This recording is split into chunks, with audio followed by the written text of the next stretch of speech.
Jake Morrison walked through the long metal hallways of Station Nexus Prime, carrying his datapad and trying not to look as out of place as he felt. The station was huge, bigger than any city he had ever seen back on Earth. Aliens of all shapes and sizes moved around him, speaking in languages that sounded like music, clicks, or growls. Some walked on 2 legs like him, others had 4 or 6 legs, and a few floated in the air using strange devices. He was one of only 3 humans at the Intergalactic Military Academy. The other 2 were Lisa Chen from Mars Colony and Tony Rodriguez from Europa Station. They stuck together most of the time, but Jake often preferred to be alone. It was easier that way. The Academy had been his dream for years. When humanity joined the Galactic Defense Coalition 5 years ago, they opened their military schools to human students for the first time.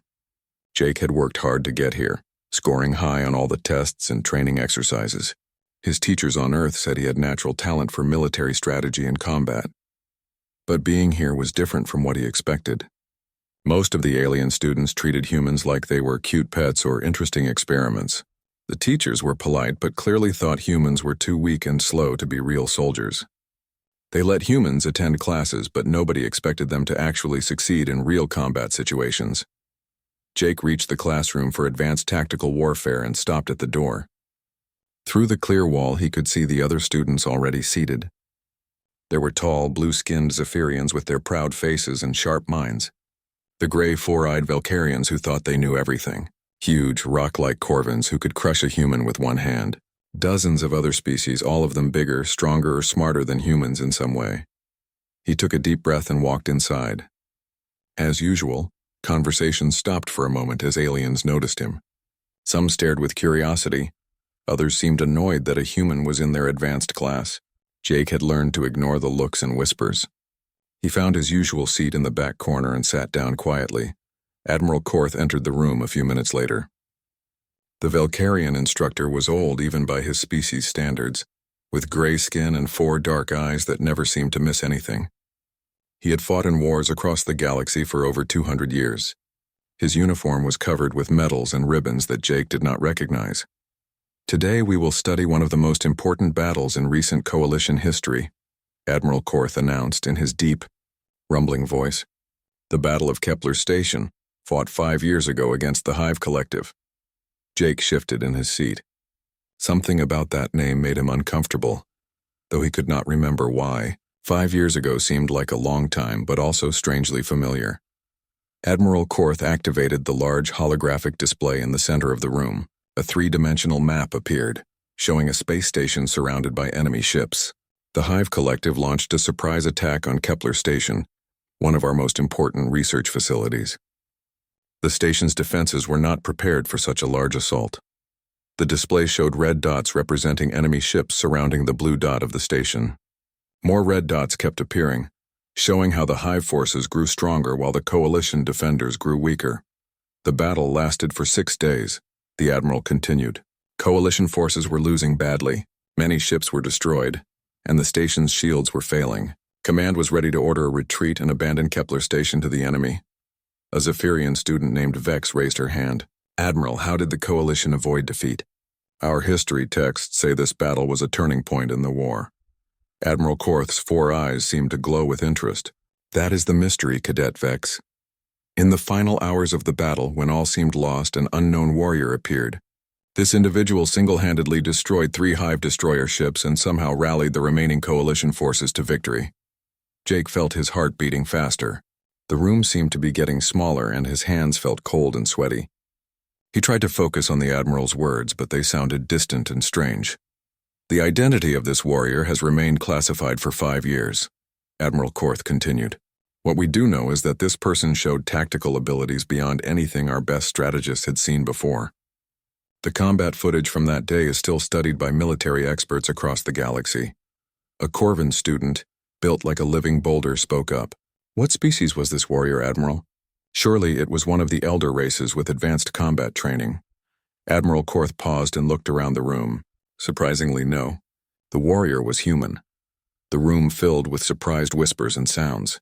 Several students turned to look at Jake, Lisa, and Tony. Jake tried to keep his face calm, but inside he felt sick and confused. Why did this story make him feel so scared and sad at the same time? A human? Asked another Zephyrian student. But humans had only just joined the coalition. They had no military experience in space combat. That is what makes this case so interesting, Admiral Korth replied. The humans showed abilities that seemed impossible for their species. Quick thinking, perfect aim, and combat instincts that our best warriors trained for decades to develop. Lisa Chen raised her hand. Admiral, do we know anything else about this human? Age, background, training? The Admiral's expression became more serious. According to the records, the warrior was a child, no more than 12 or 13 years old. The whispers grew louder. Jake felt like he could not breathe properly. Images flashed through his mind, quick and painful. Explosions screaming, the smell of smoke and burning metal. A little girl crying. Adults shouting orders, his hands shaking as he tried to work with equipment too big for him. A human child defeated 3 hive destroyers? The Corvin student sounded like he did not believe it. That seems impossible. I thought so too, Admiral Korth admitted. Until I saw the battle footage. Today, for the first time, I have permission to show this recording to students. You will see for yourselves what happened in those final hours at Kepler Station. Jake wanted to leave the room. Every part of his body was telling him to run away, but he could not move. His legs felt weak and his vision was getting blurry around the edges. Something terrible was about to happen. He was sure of it. Admiral Korth moved to his control panel. This footage was recovered from multiple sources after the battle. The quality is not perfect, but you will be able to see clearly what this unknown human accomplished. The lights in the room dimmed. The holographic display grew larger, filling most of the space above their heads. Jake gripped the edges of his desk and tried to stay calm. Maybe the footage would not show faces clearly. Maybe no one would be able to identify the person in the recording. Before we begin, Admiral Korth said, I want you all to pay attention to the tactical decisions made by this human. Military experts have spent years trying to understand how someone so young could think and act like a master strategist. Watch carefully, and we will discuss what you observe. The Admiral pressed a button and the holographic display came to life. Space appeared above them, dark and filled with stars.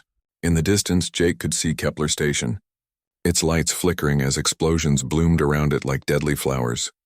The battle was about to begin, and Jake knew with horrible certainty that he was about to watch himself on that screen. The holographic display filled the classroom with images of deep space.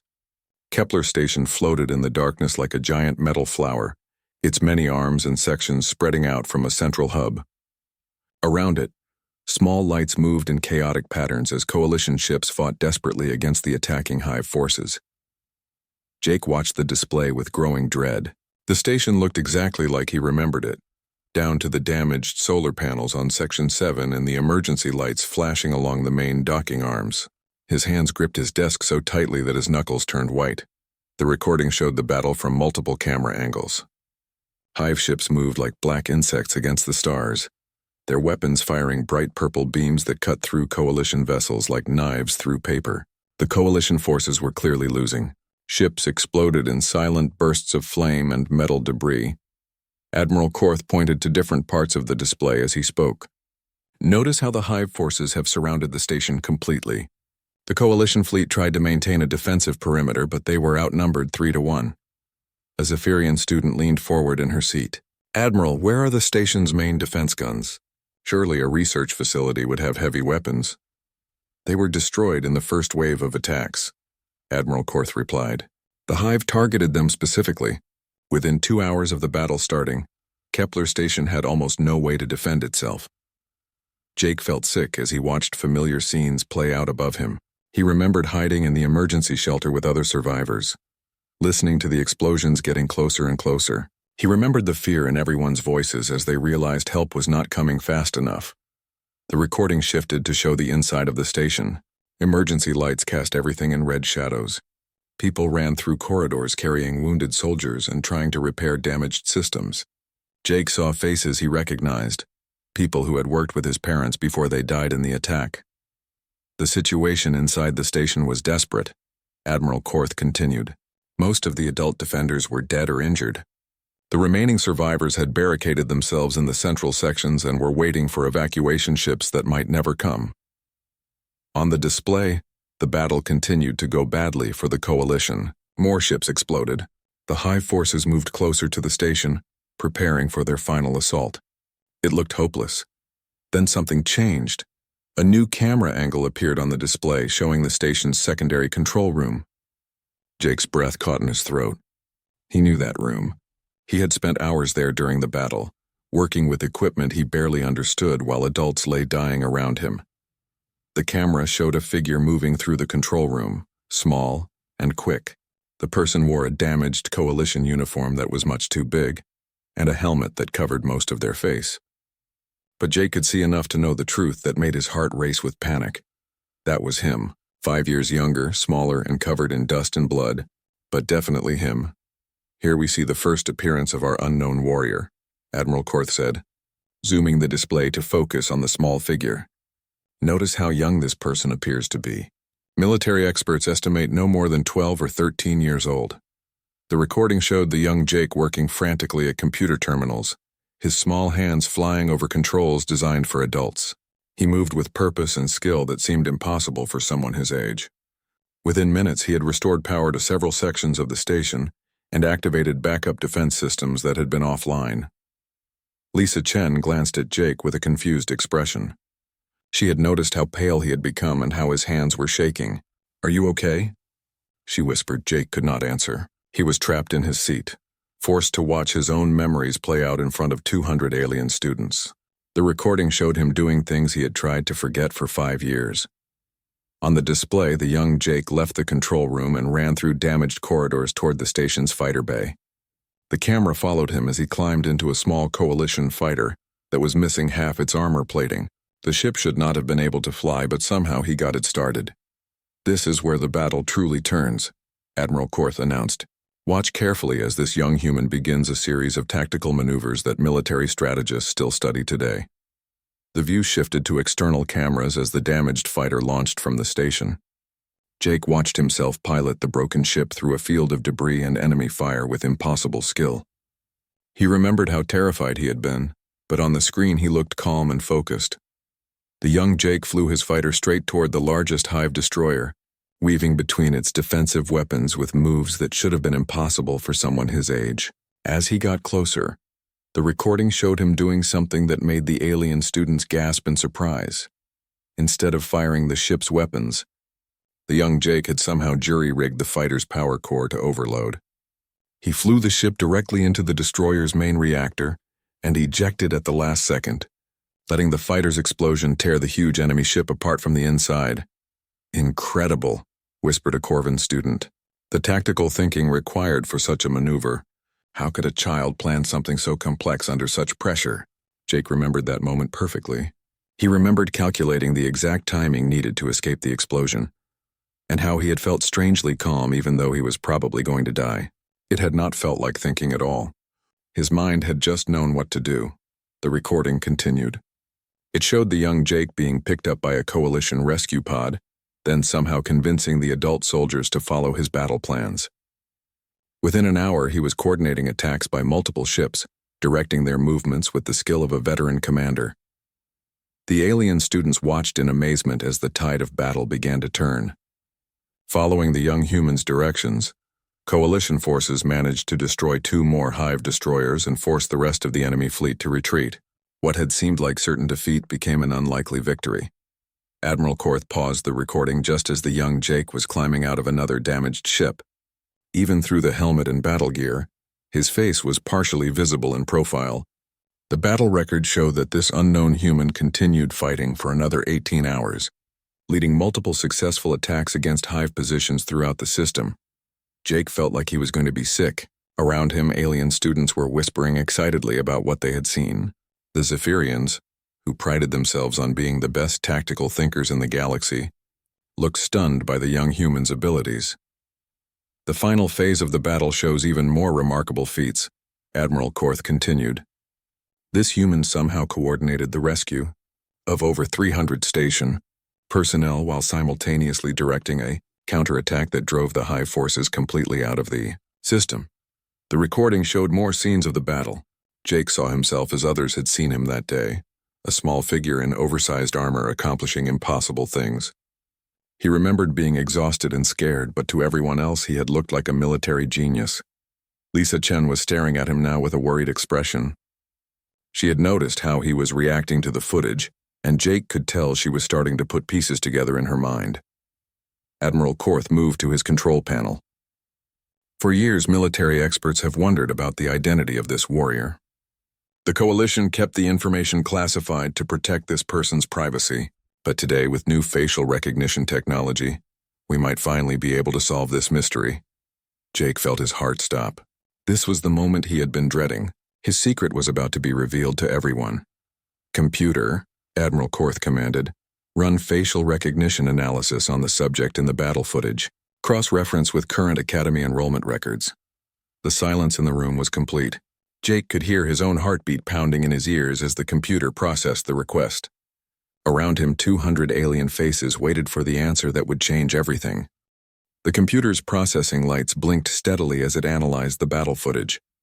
Jake sat frozen in his seat, watching the small indicators flash red, then yellow, then green as the facial recognition software did its work. Each second felt like an hour. Around him, the alien students waited quietly. Some looked bored, thinking this was just another academic exercise that would probably fail. Others seemed curious about whether they might finally learn the identity of the legendary warrior. None of them suspected that the answer was sitting right there in their classroom. Lisa Chen was still looking at Jake with concern. She had noticed his pale face and shaking hands during the video, and now she was starting to understand why. Her eyes moved back and forth between Jake and the frozen image on the display showing the young warrior's partially visible face.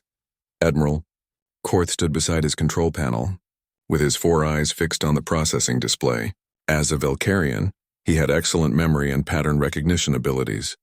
Jake could tell the Admiral was also starting to notice similarities between the young warrior in the footage and someone in the current classroom. The computer made a soft, chiming sound. The processing was complete. Jake closed his eyes and took what he was sure would be his last breath as an ordinary Academy cadet. Everything was about to change. His quiet life, his friendships, his plans for the future, all of it would be different in the next few seconds. Facial recognition analysis complete, the computer announced in its calm, mechanical voice, comparing subject and battle footage with current Academy enrollment database. The room was so quiet that Jake could hear the soft humming of the air recycling system. Even the usually chatty Zephyrians had stopped their whispered conversations. Everyone was waiting. Match found, the computer said.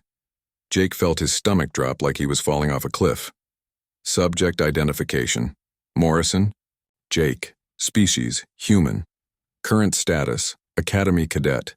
3rd year, confidence level, 99.97%. For exactly 3 seconds, nobody moved. Nobody spoke.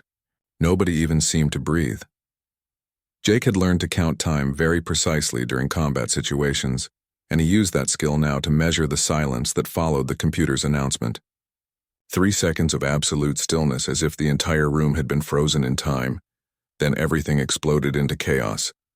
200 alien faces turned toward Jake all at once. The movement was so sudden and coordinated that it looked like a military drill. Eyes, sensor stalks, and various other alien sensory organs focused on him with laser intensity. Morrison? Admiral Korth's voice cracked with surprise. His 4 eyes were wide with shock as he stared at Jake. Cadet Morrison, is this correct? Jake tried to speak, but no words came out. His throat felt like it was closed. He managed to nod slightly, which sent another wave of excited whispers through the classroom. A Zephyrian student named Kess stood up from her seat, pointing at Jake with one of her long, thin fingers. You are the warrior from the Battle of Kepler Station? But you sit in the back of every class and never speak unless asked a direct question. More students began talking at once, their voices mixing into a confused babble of different languages and sounds. Some were excited, others seemed frightened, and a few looked angry as if Jake had somehow tricked them. Lisa Chen's mouth was hanging open in complete shock. Jake, she whispered, you never told us. All this time we thought you were just normal. The word normal hit Jake like a physical blow. That was exactly what he had wanted everyone to think. For 2 years at the Academy, he had worked hard to seem like an average human cadet who was lucky to be there. He had hidden his real abilities, avoided attention, and tried to fit in as best he could. Now all of that was ruined. Admiral Korth raised one of his hands for silence. The classroom gradually became quiet again, though Jake could still hear whispered conversations in the back rows. "Cadet Morrison," the Admiral said, his voice much more formal than it had been a few minutes ago. "Your academy records show no previous military experience. They indicate you enrolled directly from civilian education on Earth Colony 7. How do you explain this discrepancy?" Jake finally found his voice, though it came out much quieter than he intended. "The records are technically correct, sir. I was not officially enlisted in any military service during the Battle of Kepler Station." A massive Corvan student named Drex slammed his rock-like fist on his desk. "But you fought like a trained warrior. You destroyed enemy ships and commanded coalition forces. How is this possible for an untrained human child?" The question Jake had been dreading for 5 years was finally being asked in front of everyone. He had hoped this moment would never come, but now he had to decide how much of the truth to reveal. "I was a civilian on Kepler Station when the attack began," Jake said carefully. "My parents worked there as researchers. When the battle started, I was trapped with other survivors in the emergency shelters." Admiral Korth's eyes narrowed. "That does not explain your tactical abilities or combat skills. The footage shows decision-making capabilities that would challenge our best military strategists." Jake looked around the room at all the alien faces staring at him. Some looked curious, others suspicious, and a few seemed almost afraid. He realized that no matter what he said, things would never go back to the way they were before. "Kepler Station was not just a research facility," Jake said finally. "It was a classified project location. My parents were working on genetic research, human enhancement programs." The whispers in the room grew louder. Genetic enhancement was a controversial topic in galactic politics. Many species had strict laws against modifying their biology for military purposes. Lisa Chen leaned toward him from her seat. "Jake, what kind of enhancement? What did they do to you?" Jake felt trapped by all the questions and staring eyes. This was exactly why the Coalition had kept his identity secret for 5 years. Humans were already viewed with suspicion by some alien species who thought they might be hiding advanced technology or weapons. "Enhanced reflexes," he admitted. "Improved pattern recognition.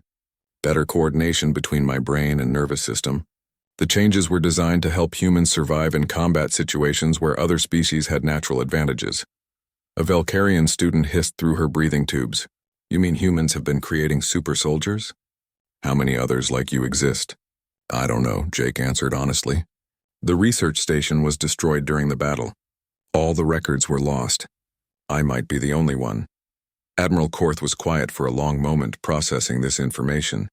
As a military instructor, he understood the implications of what Jake was revealing. Humanity had joined the Galactic Defense Coalition as apparent equals, but they had been hiding the fact that they possessed advanced enhancement technology. "Cadet Morrison," the Admiral said finally, "I think you should remain after class for a more detailed discussion. This situation requires careful handling." Jake nodded, knowing that his quiet days at the academy were over. Around him, students were still staring and whispering. Some looked at him with new respect, recognizing that the small human in the back of their classes was actually a legendary warrior. Others seemed worried or even frightened by what they had learned. Lisa Chen reached over and put her hand on his arm. "Are you okay?" she asked quietly. "This must be really hard for you." Jake looked at her kind face and realized that she was the first person to ask about his feelings rather than demanding explanations about his abilities. It made him want to smile and cry at the same time. "I've been hiding this for so long," he admitted. "I just wanted to be normal. I wanted to have friends and go to classes and not be treated like a weapon or a monster." "You're not a monster," Lisa said firmly. "You saved thousands of people. You're a hero." But as Jake looked around the classroom at all the alien faces still staring at him with mixtures of awe, fear, and suspicion, he wondered if being a hero was really any better than being a monster. Either way, he would never be normal again. The classroom emptied slowly after Admiral Korth dismissed the other students. Jake remained in his seat, watching his classmates file out through the door.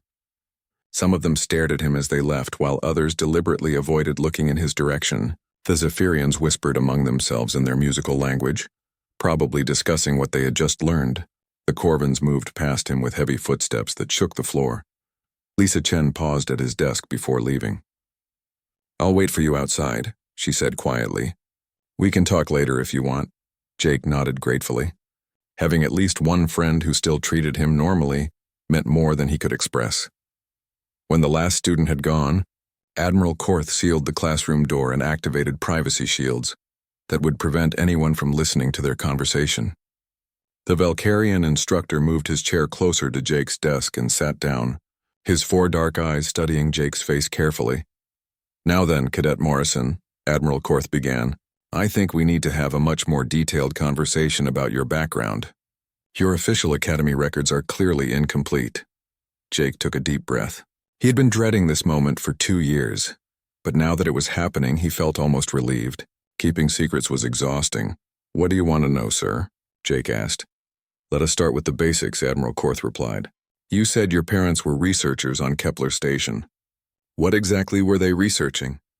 Jake stared at his hands for a moment before answering. "Human genetic enhancement." The Coalition had classified projects studying how to improve human abilities to match other species in the galaxy. Humans are physically weaker than Corvins, slower than Zephyrians, and have worse senses than Valkyrians. The research was supposed to level the playing field. Admiral Korth leaned forward with interest. "And you were a test subject in these experiments?" "Not exactly," Jake said. "I was born after my parents had already undergone genetic modifications. The changes were passed down to me naturally. I didn't have surgery or take drugs. I was just born different from normal humans."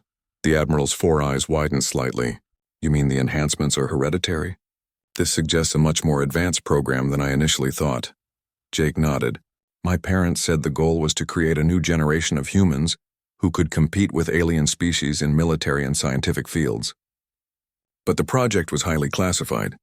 Even most Coalition leaders didn't know about it." "How many enhanced humans exist?"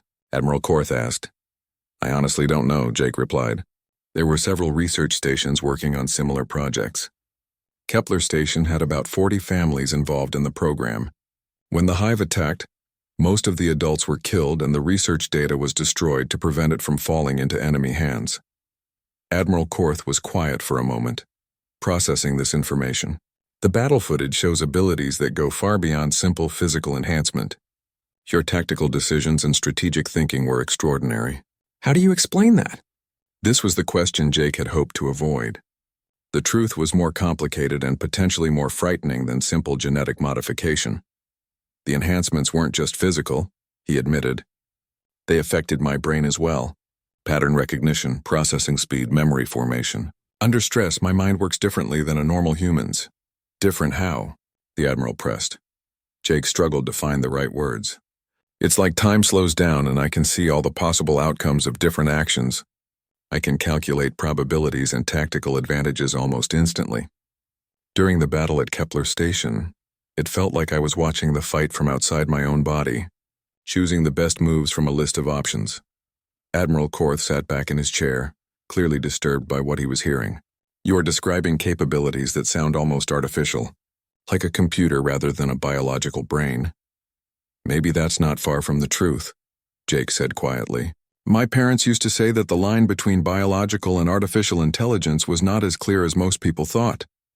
The Admiral stood up and began pacing around the small classroom. "Cadet Morrison, do you understand what you are telling me? If humans have developed this level of enhancement technology, it changes everything about their position in the galactic community." Jake had been afraid of this reaction. "Sir, I need you to understand something important. I might be the only one left. When Kepler Station was destroyed, it took most of the research with it. The other stations were shut down after the attack because the Coalition decided the program was too dangerous." "Too dangerous how?" Admiral Korth asked, stopping his pacing to look at Jake directly. "Because of reactions like yours," Jake said. "When other species learn what humans might be capable of, they start to see us as a threat instead of allies. The Coalition leadership decided it was better to keep the program secret and let everyone think humans were just normal." Admiral Korth returned to his seat, his expression thoughtful. "But you are not normal, are you? The footage from Kepler Station shows abilities that would make you one of the most dangerous individuals in the galaxy." Jake felt a chill run down his spine. "Dangerous? Sir, I use those abilities to save lives and defend the Coalition. I'm not a threat to anyone." "Perhaps not intentionally," the Admiral replied. "But consider this from my perspective. For 2 years you have sat in my classes pretending to be an average human cadet.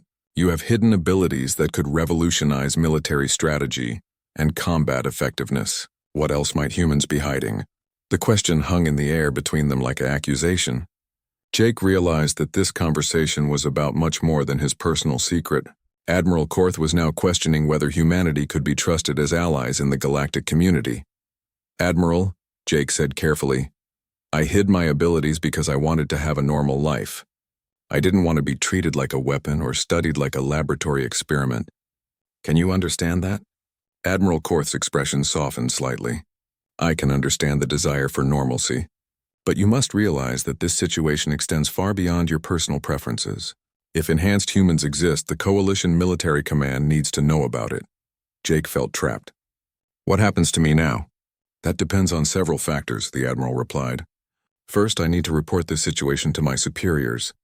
They will want to conduct extensive interviews and possibly medical examinations to understand the full extent of your capabilities." The thought of being poked and tested by military scientists made Jake's stomach turn. "And then? Then the Coalition leadership will need to decide how to handle this information. Enhanced humans could be valuable allies in the ongoing conflicts with hostile species, or they could be seen as a threat that needs to be controlled." Jake stood up from his desk, suddenly feeling like the classroom was too small. "Admiral, with respect, I'm not a weapon. I'm a person. I have thoughts and feelings and dreams just like anyone else." "I believe that," Admiral Korth said. "But you must understand that your abilities make you significant whether you want to be or not. The tactical advantages you demonstrated at Kepler Station could change the balance of power in this part of the galaxy." Jake walked to the window and looked out at the stars beyond the station. 5 years ago, I was just a scared kid trying to survive. I never asked for any of this. No one asks for the circumstances that shape their lives," Admiral Korth replied gently. "But we all must learn to live with the consequences of what we are." Jake turned back to face the Admiral. "What happens to my friends? To Lisa and Tony? Will they be questioned too?" "If they have no knowledge of your background, they should not be affected," Admiral Korth assured him. "Though I suspect your relationship with them will change now that your secret is revealed." Jake nodded sadly. He had been afraid of exactly that outcome. "How long do I have before this becomes public knowledge?" "I will try to keep the information classified for as long as possible," the Admiral promised. "But word of today's revelation will spread among the students. You should prepare yourself for significant changes in how others treat you."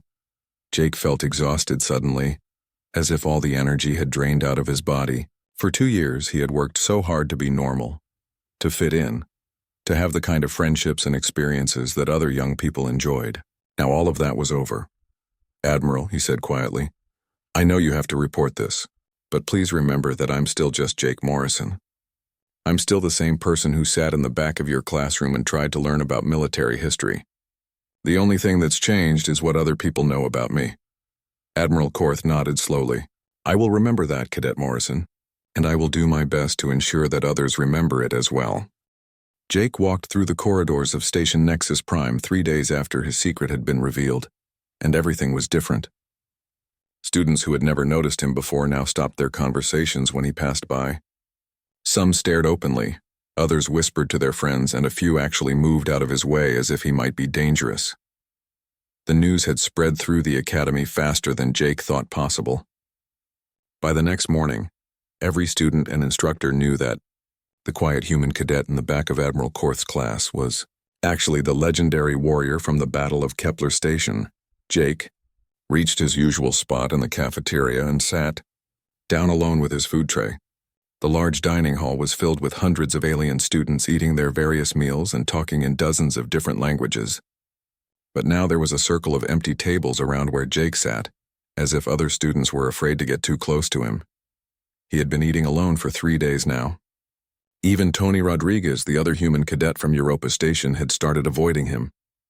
Tony seemed nervous around Jake now, like he was worried that Jake might suddenly become dangerous or reveal that Tony was also enhanced somehow. The only person who still treated him normally was Lisa. Chen. She approached his table carrying her own food tray and sat down across from him without hesitation. "How are you holding up?" she asked, opening a container of noodles from Earth. Jake shrugged. "I've been better, Admiral Korth says the Coalition Command wants to interview me next week. They're sending a special team of scientists and military officials. Lisa frowned. What kind of interview? The kind where they try to figure out if I'm a useful weapon or a dangerous threat, Jake replied, pushing food around on his plate without really eating it. That's stupid, Lisa said firmly. You're neither of those things. You're just Jake. Jake smiled sadly. I wish everyone else saw it that way. As if to prove his point, a group of Zephyrian students at a nearby table stood up and moved to seats farther away. They had been sitting there when Jake arrived, but apparently decided they were too close to him for comfort. Some people are idiots, Lisa said, noticing the same thing. Give them time. They'll figure out that you're not going to hurt anyone. Jake wasn't so sure about that. Over the past 3 days, he had received dozens of messages from other students. Some wanted to know more about human enhancement technology. Others asked if he could teach them advanced combat techniques. A few had even suggested that he should be removed from the academy for the safety of other students. Lisa, Jake said quietly, can I ask you something? Of course. Are you afraid of me? Even a little bit? Lisa looked at him with surprise. Afraid of you? Jake, you're one of the nicest people I know. Why would I be afraid of you? Because of what I can do, Jake replied. Because I'm not really normal. Because when I was 13 years old, I destroyed enemy warships and commanded military forces like it was easy. Lisa was quiet for a moment, thinking about her answer. Okay, yes, what you did at Kepler Station was scary. But not because you're dangerous to your friends. It was scary because you were a kid who had to do terrible things to save people's lives. That doesn't make you a monster. It makes you someone who survived something horrible. Jake felt tears starting to form in his eyes. Lisa was the first person to understand that the Battle of Kepler Station had not been a glorious victory for him. It had been a nightmare that he still had bad dreams about. I remember being so scared, he admitted. Everyone thinks I was this amazing tactical genius, but really, I was just a terrified kid trying not to let everyone die. That makes what you did even more impressive, Lisa said. You saved thousands of people even though you were scared. That's what heroes do. Before Jake could respond, someone cleared their throat behind him. He turned around to see Admiral Korth standing beside their table, looking more serious than usual. Cadet Morrison, the Admiral said, I need to speak with you privately. There have been some developments regarding your situation. Jake felt his stomach drop. Bad developments? Come with me and we will discuss it, Admiral Korth replied. He looked at Lisa. Cadet Chen, you should come as well. This concerns you too. Lisa looked confused but followed Jake and the Admiral out of the cafeteria. They walked through several corridors to Admiral Korth's private office, a small room filled with military books and star charts. The Admiral sealed the door and activated privacy shields before speaking. I have received word from Coalition Command, Admiral Korth began. The interview team that was supposed to arrive next week has been delayed indefinitely. Jake felt a mix of relief and worry. Why, is that good or bad? It depends on your perspective, the Admiral replied. The delay occurred because word of your abilities has reached other species governments. Several alien nations are now demanding that the Coalition investigate all human enhancement programs. Lisa sat forward in her chair. What does that mean exactly?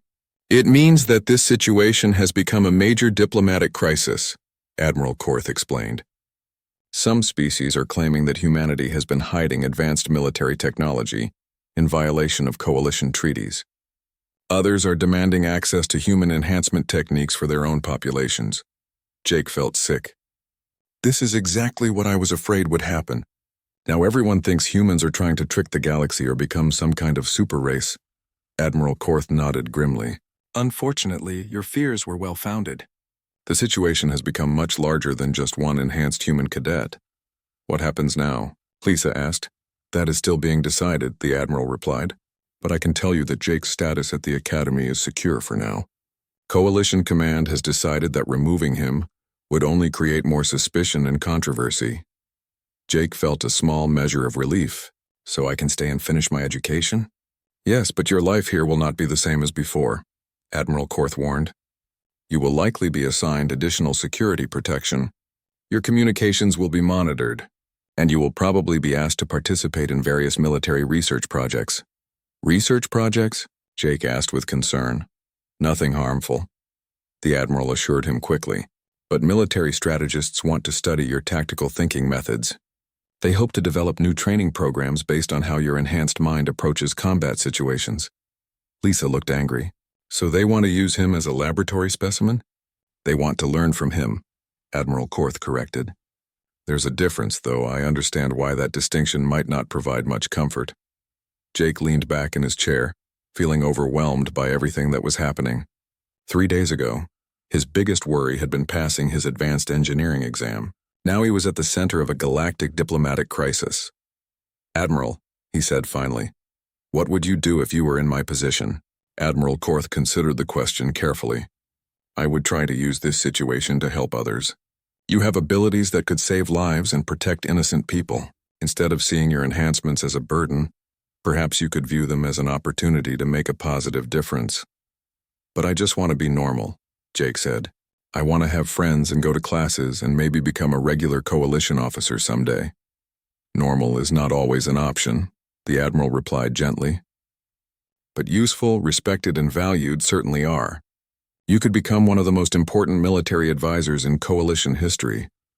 Lisa reached over and took Jake's hand. Whatever you decide, I'll support you.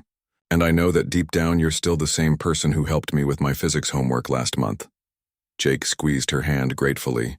Thank you. Both of you, Admiral Korth smiled slightly. For what it is worth, Cadet Morrison, I believe you will handle this situation well. You have already shown remarkable maturity and wisdom in how you have managed your secret for so long. Jake looked out the window at the stars beyond the station. Somewhere out there, alien governments were arguing about what to do with humans like him. Military leaders were planning how to use his abilities. Scientists were probably designing experiments to study how his brain worked. But sitting in this office with Lisa and Admiral Korth, Jake realized that he was not facing any of it alone. He had people who cared about him as a person, not just as a weapon or a curiosity. I think I'm ready to stop hiding, Jake said finally. If my abilities can help people, then maybe that's what I should do with them. The room fell silent again, but this time it was a comfortable silence. The silence of people who understood each other and were ready to face whatever came next together.